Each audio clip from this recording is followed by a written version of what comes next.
Okay, this video is just going to follow on from lattice enthalpies, and in it we're going to look at Born-Haber cycles.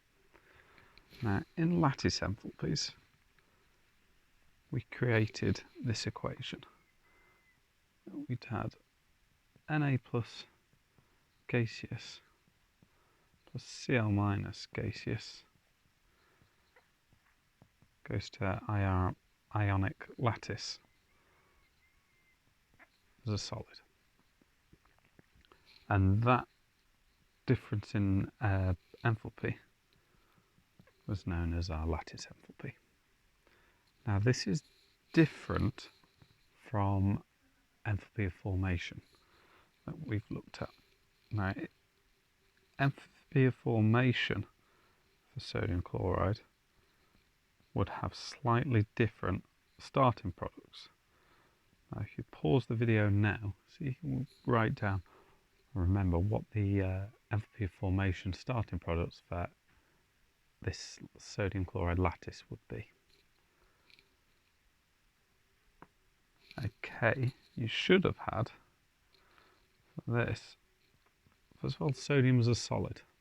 The difference, not as an ion, but as a solid, and chlorine exists as a diatomic molecule. We'll have half of that going to half the diatomic molecule as a gas going to our lattice.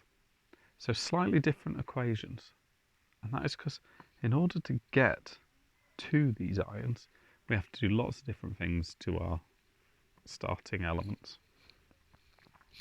And so I'd like you just now again, pause the video and think, well, what's the difference? What do I have to do to this sodium to get it to this sodium ion? And what do I have to do to this chlorine to get it to this chlorine ion? We've got a few steps in this. So the first one with the sodium, perhaps most obviously, is we've got to turn it into a gas. And that requires energy. So already there's an energy difference between here and here. To get to there, this didn't need turning into a gas, this wanted. We've also, this chlorine, it's got to be atomized. We'll turn it into a single atom. So there we'll have our sodium as a gas and our chlorine as a gas. Then each of them has to be ionized. So sodium has to have an electron taken away to form sodium plus, and that takes a bit of energy off. Chlorine though needs to gain one. That actually gives a bit of energy out, chlorine gaining. And then we get to our ions that we can add up to get to here. So we've got a bit of a cycle that can go on. Because the enthalpy of formation and the lattice enthalpy here aren't the same thing, slight difference in energy, but if we add up all these energies, that will equal this energy here. And we can put this into a Born-Haber cycle diagram. And that's set out similarly to this, but a bit more organised layout that makes us easier to spot these calculations. So I'm going to do a Born-Haber cycle with sodium chloride.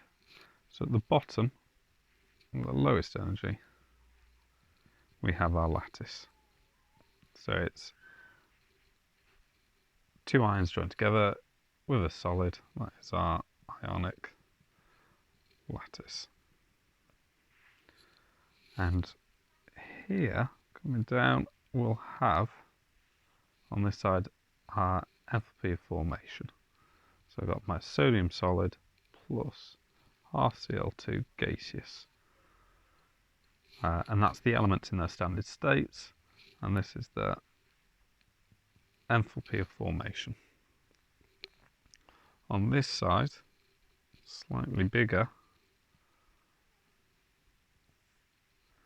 I'm going to have my Na plus gaseous, my Cl minus gaseous, and this is my lattice enthalpy. So I'm just going to go through each one of those steps now that we saw before. So we said, first of all, we're going to atomize our sodium, so that takes some energy. to turn it into a gas. Then, next step, atomize our chlorine to turn it into a single atom. So now we've got our gaseous atoms. We've got to ionize them now. So first ionization energy of sodium creates a sodium plus ion. The gaseous state, we've got our chlorine, and we're going to have an electron there. That can go all the way along to here. Then the electron affinity of chlorine is going to take on this electron, actually give some energy off. And that gets us down to this stage now. So we've gone from our elements in their standard states to atomizing each of them to ionizing each of them. And ionizing sodium, put energy in. Electron affinity, the electron joining onto the chlorine gives energy out. So we get a bit of a drop. But that gets us to our sodium plus gas and our Cl minus gas. And then we can do calculations with each of these. Generally, we know this data here, and we can use all this data to then work out the lattice enthalpy. Or it might be you have all of this data and you might just have one of these steps missing. But the amount of energy on this side will equal the amount of energy on that side. And that's a Born-Haber cycle.